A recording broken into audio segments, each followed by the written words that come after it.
Now, second thing I want to talk about, our friends in the United Kingdom, and they are our friends.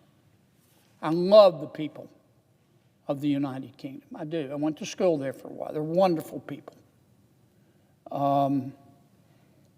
They deserve better than the government that they're being given right now.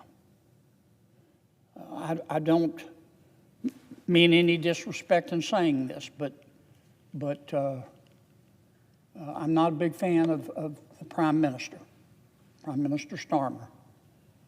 The United Kingdom was founded by geniuses, but at the moment it's being run by idiots.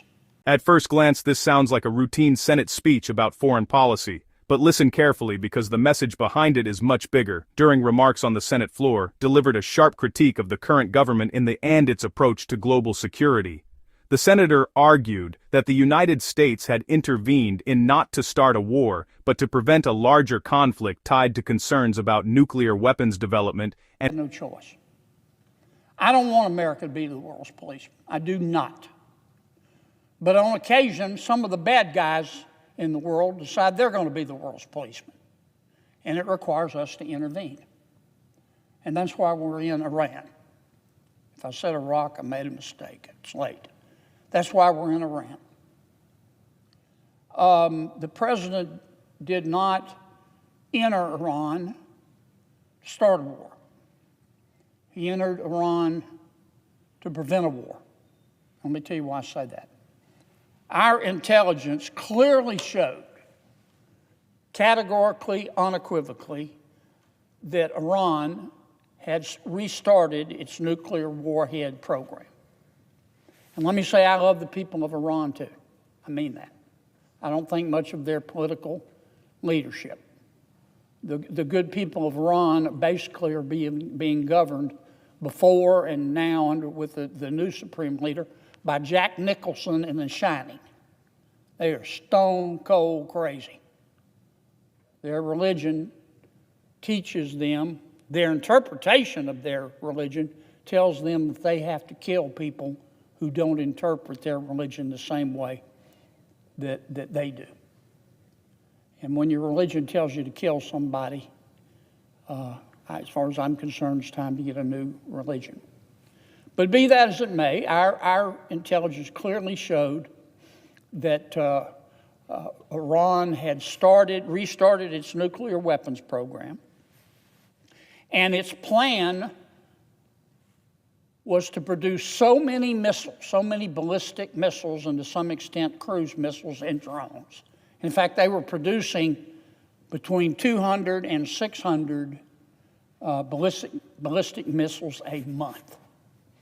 Our intelligence showed that their plan was to stockpile so many missiles and so many drones that if we re-entered, or anyone re-entered Iran to stop their new efforts to obtain a nuclear warhead, that they would annihilate the entire Middle East.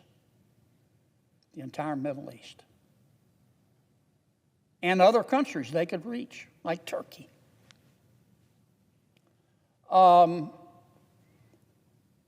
That is a fact. That's what the intelligence showed.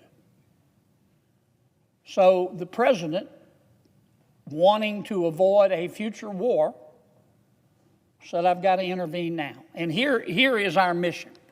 I don't care what you've heard. This is what our mission is in Iran. We want to destroy their Navy. We want to destroy Iran's Air Force. We want to destroy Iran's missile production facilities. We want to destroy Iran's drone production facilities. We want to destroy or make them use as many of their missiles as they have and their drones.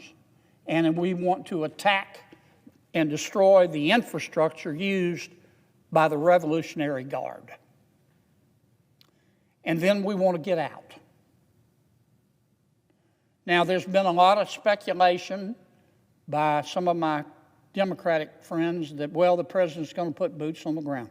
I don't believe that. I don't believe that. If the president puts boots on the ground, the thud you hear will be me face planting from surprise. I will faint. How long will this take? I think a few more weeks, and then we will be out. Was our intelligence right? You better believe it was.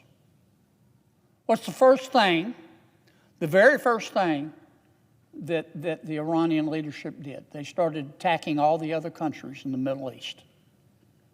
They even fired a missile at Turkey. They even fired a missile at the United Kingdom, one of its bases in Cyprus. World. This is Capital Deep Dive.